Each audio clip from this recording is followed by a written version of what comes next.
Welcome to Scotland.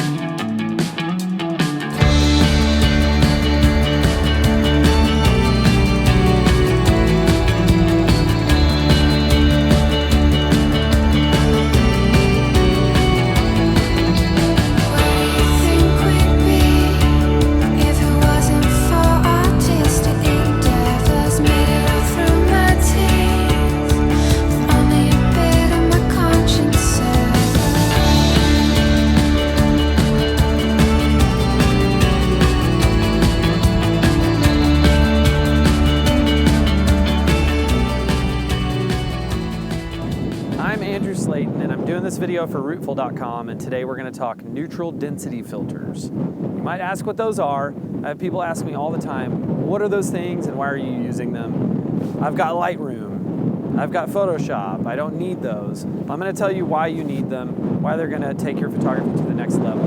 And Scotland is the perfect place for it because you've got seascapes and mountainscapes and every kind of landscape in between. So I'm going to talk soft step grads, hard step grads, reverse grads, and solid neutral densities, and why we're going to use them, and I'll show you examples.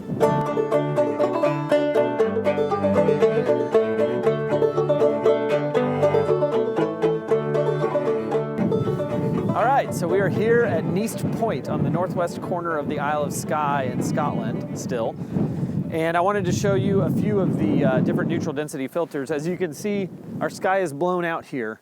We're trying to balance the land and the sea and the mountains and the sky all together. A lot of times we have clouds kind of move in and out of the scene, so I'm going to show you how to balance that.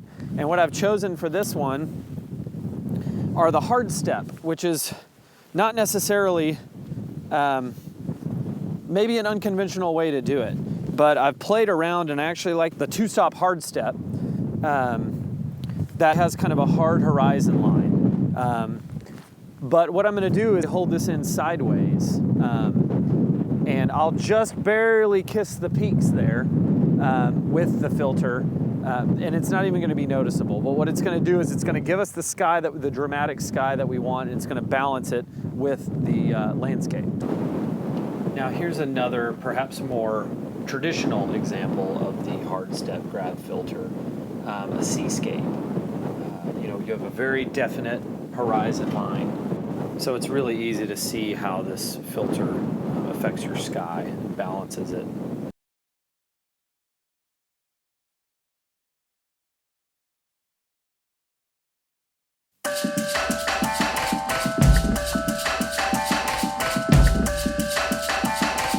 All right, so we're on the banks of Lochleven, a very popular tourist destination. As you can see, why? It's very beautiful. We're in the Highlands, and I wanted to explain the soft step grad. I've shown you how you can use the hard step grad even in a mountain situation, but that's kind of unconventional. So I would just test it and see how it looks. The last thing you want is for your image to look fake. A lot of times with mountains, it's best to use a soft graduated filter. Now on a sunny day, well, it's kind of going back and forth between sun and clouds, but on a sunny day, this can be really helpful because it's very subtle. So let's get a couple of images here and I can show you.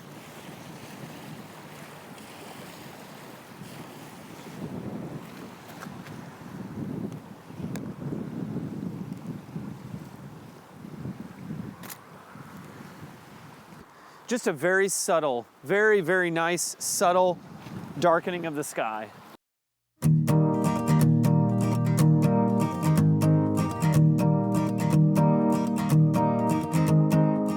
Okay, well we have now traveled out to the Cullen Hills on the Isle of Skye, to the famous fairy pools, which are a little bit further up on the trail, but we stopped here at this waterfall because I think that it's a great place to show you how a variable neutral density filter works. Now it's a solid filter, it's not graduated like the others that I've shown.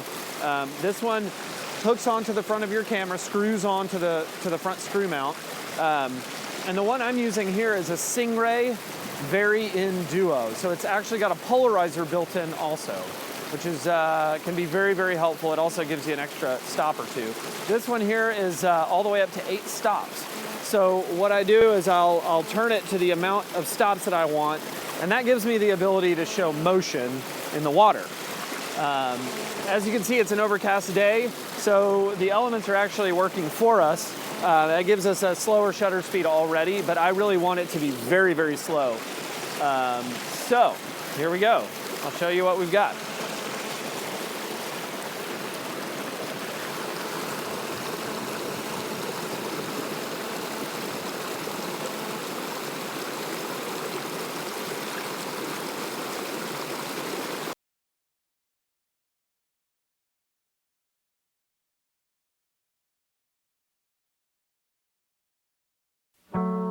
We were born into a time where we cared not what's due.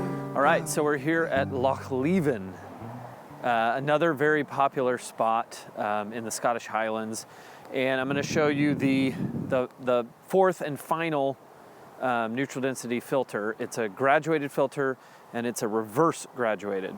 So what it's best used for are sunsets and sunrises, where your brightest part of your frame is going to be near the horizon. So we've got a scene here that you actually can't see very well because of the video, because I'm trying to get the exposure for me to show you what's going on. But we have a beautiful scene here. The sun has just gone down behind the mountains. And so I'm going to show you a reverse graduated filter and what it does.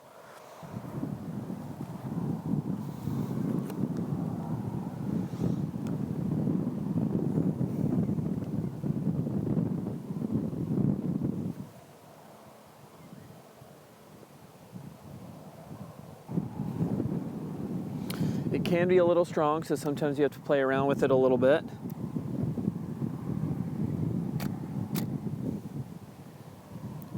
Perfect.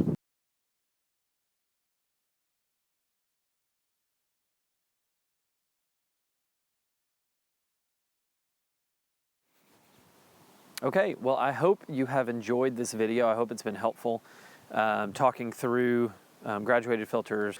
They really can take your photography to the next level. It's important for us as photographers to get it right in camera. Lightroom is great, Photoshop is great, all the other programs are wonderful, but we need to get it right in camera, and that is what will set us apart from the myriad of amateur photographers that are out there. So happy shooting, and hope to see you again next time. Thanks.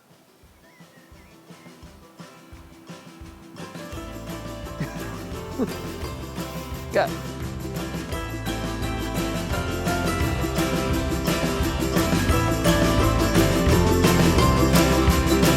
I can hear the trees start whispering. The colors speak, a change are coming. The bluebird song is gone till spring. And I sit here